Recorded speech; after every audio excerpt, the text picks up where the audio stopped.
Hello everyone, today I'll show you how to rotate a background image in a PDF file using PDF element. Open your PDF file and select edit option. First I'll add a new background image.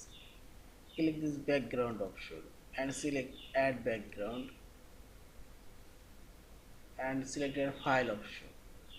Now select three dot option and click here and open your folder and insert your background image and see this. This is absolute scale. Also you can make it proportion of page. I'll make it absolute scale, and here you will find this rotate option.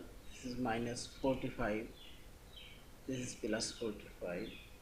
Also you can put a custom range and make it 27 and see this.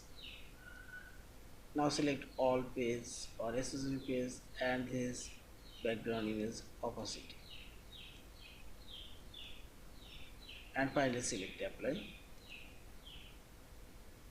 Our background image now rotate. Now click this file option, save or save as a PDF file.